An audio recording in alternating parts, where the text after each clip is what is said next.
Cheers, everybody. Welcome to another beer review.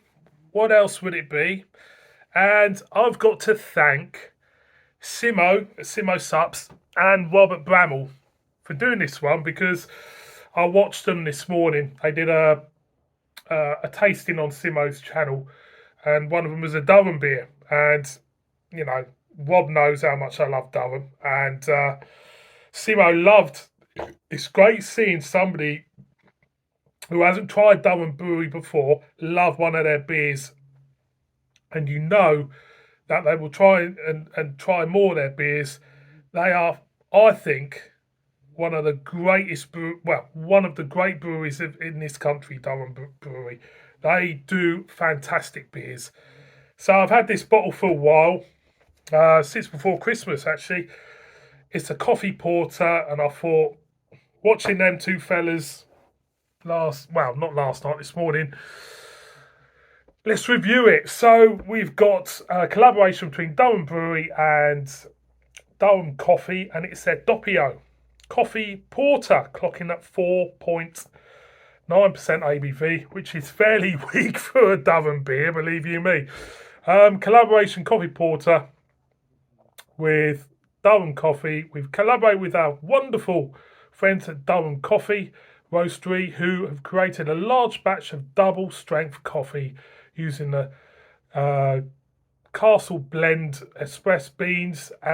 Intense, rich and fruity coffee combines with a complex malt base with biscuit, roast and caramel notes. I should read the other side for you. This is a bottle conditioned beer. All Durham beers are bottle conditioned, I think. Upright and gentle, pour upright and gentle when pouring. So there you go. Fantastic brewery. Fantastic brewery. Never ever have a bad beer from Durham, he says. You don't. You don't. They are, for me, a national treasure. I think they are. I think there are certain breweries in this country who don't need to hype up their beers, who don't need to, be expensive. Durham beers are relatively a little bit more than normal bottled ales, apart from the barrel aged stuff, but that's what you're paying for. And, there's a couple of breweries, I'm going to name them. This one and Rivington, for me, are the best in the country. There you go. That's going to open a can of worms for me. That's my opinion. I think I can't comment on any other.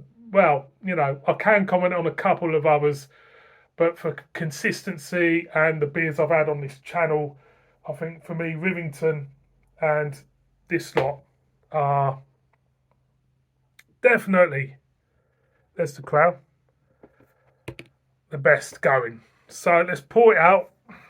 I'm not going to sniff it because it's just decided to slowly come up the neck.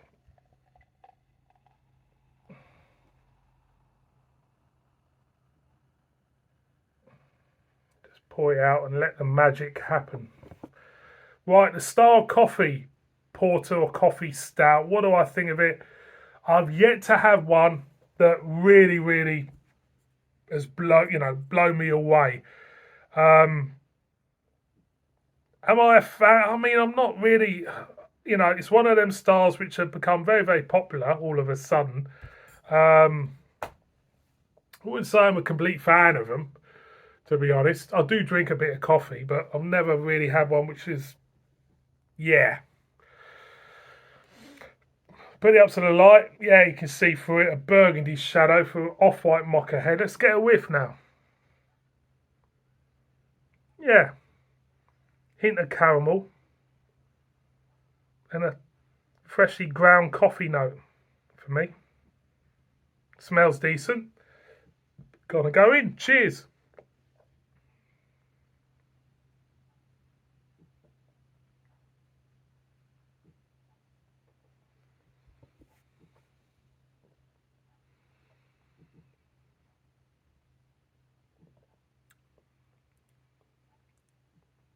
It's a nice balance. I think for me, when we talk about coffee, stouts, or porters, I think the reason why I'm not really, you know, a big fan of them, you get hot bitterness in a beer, don't you?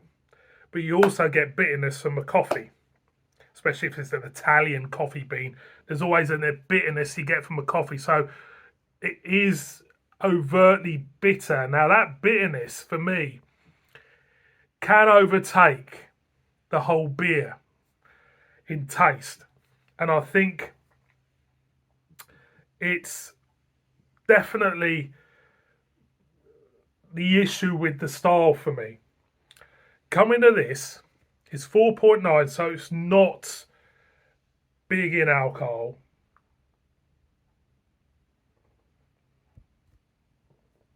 Nice, light feel. That coffee note is balanced with slight hoppy textures and notes. On the front end, the bitterness is there, not overtly bitter, which I like. A nice, gentle coffee note, coffee bean, ground coffee note, you could call it. Then towards the back end,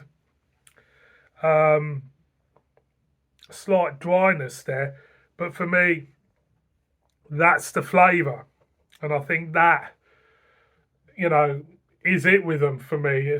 I'm not picking up anything else. It's a hint of caramel there, not much.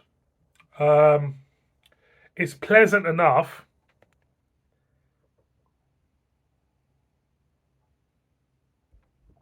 I think it's at the right strength.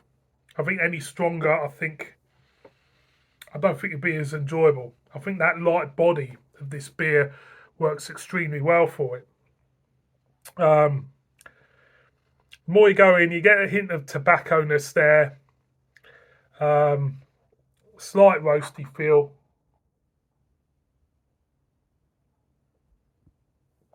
But, overall, it's pretty decent. Well, it was going to be decent because it's a Durham Brewery beer. As I keep saying, I don't make shit, do they?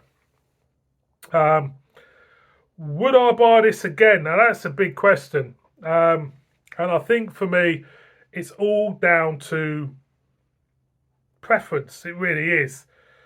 Like I say, I'm not really into the style of this, but I completely appreciate what they've done here. And I have brewed out a nice beer.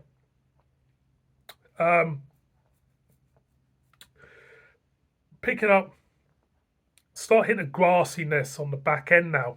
Funny enough, while I've been gassing away. Again, one more for the road.